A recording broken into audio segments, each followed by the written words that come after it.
नमस्कार बच्चों। कक्षा 10 की विज्ञान की पुस्तक में ये हमारा 5वां पाठ चल रहा था, तत्वों का आवर्त वर्गीकरण। तो अब मैं इस चैप्टर के जो हमारे अभ्यास में जो क्वेश्चन आंसर्स हैं इस पाठ के अभ्यास में, उनको मैं बताऊंगा आज की इस वीडियो में। ठीक है, तो देखते हैं। इसमें सबसे फर्स्ट क्वेश्चन है, पहला वाला ये लिखा है जैसे मैंने, डायब्राइनर के वर्गीकरण की क्या सीमाएँ हैं।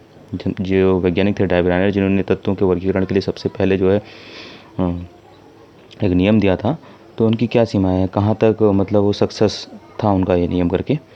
और डायब्राइनर के वर्गीकरण की सीमाएँ ये थी कि यह वर्गीकरण उस समय ज्ञात तत्वों में से केवल 3 त्रिकों को निर्धारित करने में ही सफल रहा, अतः यह वर्गीकरण सर्वमान्य नहीं हो सका। तो उसमें बहुत कम तत्व ज्ञात थे, 63 ही तत्व ज्ञात थे। तो उन्हीं तत्वों की त्रिकों में जो है वर्गीकरण करने में ये जो नियम था सफल रहा। इनके अलावा जो तत्व बाद में लगातार खोजे गए, तो उन तत्वों के वर्गीकरण में जो है यह काम नहीं कर पाया है, इसलिए जो है ये इसकी सीमा होती है। फिर अगला क्वेश्चन है, न्यूलैंड्स के अष्टक सिद्धांत की क्या सीमाएं हैं। अब ये इस नियम के हमने सिद्धांत जो नियम है अष्टक नियम का, इसके बताने की क्या सीमा है, कहाँ तक ये सक्सेस हो पाया करके।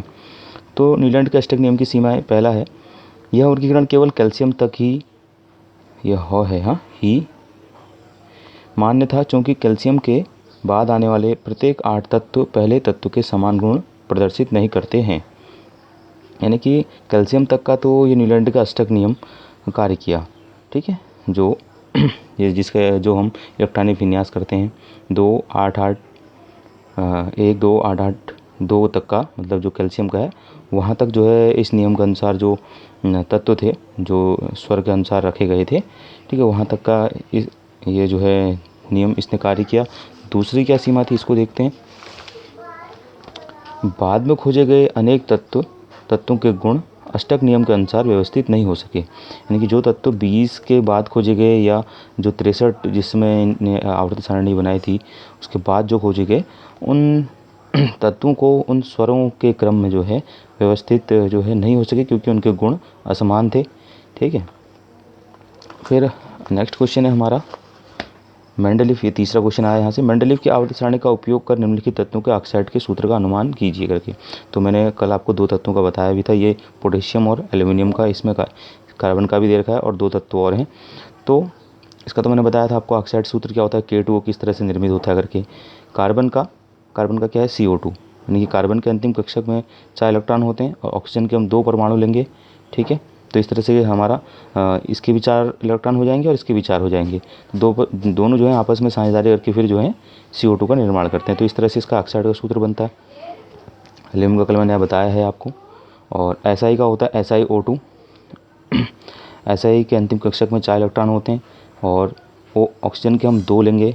ठीक है, O इस तरह से SI एक साइड लेंगे और इधर O और O और लेंगे। तो इसके क्या अंतिम कक्षक में -2, इसके भी -2 और इसका -4 होते हैं। ठीक है, तो ये आपस में साझेदारी करते हैं, तो हमारा किस तरह का क्या बनेगा, SiO2 बनेगा। वैसे ही BaO होता है, इसके अंतिम कक्षक में 2 इलेक्ट्रॉन होते हैं, इसके भी 2 होते हैं। तो दोनों जो हैं बराबर हैं, तो वो दोनों न्यूट्रल हो जाएंगे और उसके बाद वो क्या बन जाएगा हमारा, BaO, बेरियम ऑक्साइड, ये बन जाएगा। ठीक है, फिर नेक्स्ट क्वेश्चन है, गैलियम के अतिरिक्त अब तक कौन से तत्वों का पता चला है जिसके लिए मेंडलीफ ने अपनी आवर्त सारणी में खाली स्थान छोड़ दिया था। 2 उदाहरण दीजिए। तो मेंडलीफ ने कहीं कहीं पर अपने आवर्त सारणी में स्थान छोड़े हुए थे, ताकि जो तत्व बाद में खोजे जाएं तो उनके लिए वो स्थान छोड़े थे उन्होंने। तो एक तत्व था गैलियम, उसके अलावा 2 और तत्वों के लिए उन्होंने स्थान छोड़ा था अपनी आवर्त सारणी में। तो उनका बताना है उन्होंने क्या नाम था, स्कैंडियम और जर्मेनियम। तो स्कैंडियम और जर्मेनियम और गैलियम, इन तीनों के लिए ही जो है आवर्त सारणी मेंडलीफ ने पहले से ही स्थान छोड़ा हुआ था, जो बाद में आधुनिक आवर्त सारणी द्वारा भरा गया। फिर 5वां क्वेश्चन है, मेंडलीफ ने अपनी आवर्त सारणी तैयार करने के लिए कौन सा मापदंड अपनाया। तो उन्होंने 2 मापदंड अपनाए थे, परमाणु भारों का बढ़ता क्रम। ठीक है, परमाणु भार के आवर्ती फलन होते हैं ये कहा था, तो परमाणु भार का बढ़ता क्रम उनने ये मापदंड लिया था। दूसरा, रासायनिक गुणों की समानता, कि प्रत्येक तत्व दूसरे तत्व के साथ जो है रासायनिक गुणों में समानता रखता है करके।